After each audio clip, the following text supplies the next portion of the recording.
नमस्कार। 51वें एनएसएस दिवस के अवसर पर एनएसएस शिवाजी कॉलेज की नुक्कड़ नाटक मंडली यथार्थ प्रस्तुत करती है आप सभी के समक्ष एक कहानी प्रतिभा पलायन से जुड़ी। इसका अर्थ है उच्च व प्रशिक्षित लोगों का एक स्थान से दूसरे स्थान पर उपवास करना, जिसे हम आम भाषा में ब्रेन ड्रेन भी कहते हैं। अक्सर देखा जाता है देश के प्रतिभाशाली लोग पढ़ लिख कर विदेश बसने चले जाते हैं। यह उनके मूल देश के लिए एक बड़ी समस्या का कारण बन सकता है। इससे प्रतिभा का नुकसान होता है व उनकी आर्थिक स्थिति पर प्रभाव पड़ता है।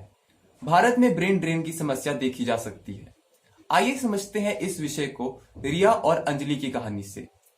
रिया और अंजलि मेधावी छात्र हैं, किंतु रिया जहां देश के लिए कुछ करना चाहती है, वहीं अंजलि विदेश जाना चाहती है। So, tell me about yourself. Hi, I'm Riya and I'm from Delhi. I have done my MBA from IIM Calcutta. So, tell me about yourself. Myself Anjali, I am a graduate from MIT Pune, did my schooling from DPS Delhi, and I scored 1618 SATs, which is pretty high, and I'm proud of it. Also, people say that I'm very creative and sharp-minded, and I believe so. So, आपके लिए passion क्या है? I want to work for my country क्योंकि मुझे ऐसा लगता है कि मैं अगर यहाँ रहकर काम करूँगी तो मेरे साथ साथ सोसाइटी का भी डेवलपमेंट होगा। So, आपके लिए पैशन क्या है? Passion.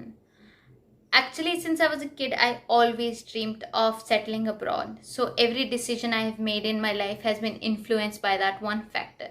So I think I'm very passionate about getting a certain job in any certain country. आपको इंडिया में ही क्यों रहना है?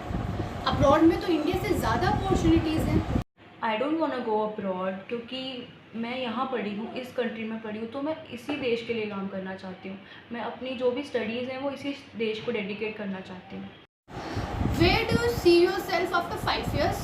That is a very easy question. I see myself in the USA or any other European country having the time of my life. आपको abroad ही क्यों जाना है? India में भी तो कितनी सारी अपॉर्चुनिटीज़ हैं। Because of the better opportunities and better lifestyle in abroad as compared to India. Also, I don't think India can suffice my needs. विदेश जाने के बाद अंजलि कई मुश्किलों का सामना करती है। वह वहां भेदभाव महसूस करती है, वह अपने परिवार और मित्रों को याद करती है। वहीं रिया देश में रहकर ही तरक्की करती है, वह सुखद जीवन व्यतीत करती है। वह कई बार सरकार से भी प्रशंसा पाती है। कॉन्ग्रेचुलेशंस रिया, बहुत अच्छी प्रेजेंटेशन थी यार। अब ये डील तो हमें ही मिलेगी। थैंक यू इशिका, ये बिजनेस आज तुम लोगों के सपोर्ट के बिना कभी सक्सेसफुल नहीं होता। अच्छा हो तुझे वो न्यूयॉर्क वाली जॉब ही नहीं मिली, वरना आज ये बिजनेस होता ही नहीं। हाँ यार, कम से कम सक्सेसफुल होने के लिए मुझे अपना देश तो नहीं छोड़ना पड़ा, ऊपर से देश में रहकर देश के लिए काम करना, यही बहुत बड़ी बात है। हाँ, सही कहा। Hello Anjali, how are you? बड़े दिनों बाद कॉल किया यार। न्यूयॉर्क में सेटल हो गई ना अच्छे से? सेटल तो हो गई हूँ, पर आजकल वर्कलोड बहुत ज़्यादा हो रहा है। I am stressed all the time और घर की भी बहुत याद आ रही है यार। अरे तो घर आ जाना, इट्स बीन सो लॉन्ग, देखा भी नहीं है तुझे। मिल लेंगे इसी बहाने सब। I want to come home, पर कंपनी वालों ने रूल बनाया है कि अगर हम वापस जाएंगे तो we will lose our job, और मेरे पास कोई और इनकम सोर्स भी नहीं है। ओह अच्छा, चल देख ले, कुछ कर सकती है तो। बाकी मेरी बहन आई हुई है घर में, और फैमिली आती ना सच्ची में खुशियाँ बढ़ जाती हैं। वैसे चल मैं बाद में बात करती हूँ, ठीक है? Bye bye. हाँ, सही कहा, चल बाय। विश्व में महामारी फैल जाने के कारण अंजलि अपनी नौकरी खो देती है। वह गुजारा करने में भी कठिनाई का सामना करती है। अंततः वह अपने देश से मदद मांगती है, वह रिया उसकी सहायता करती है।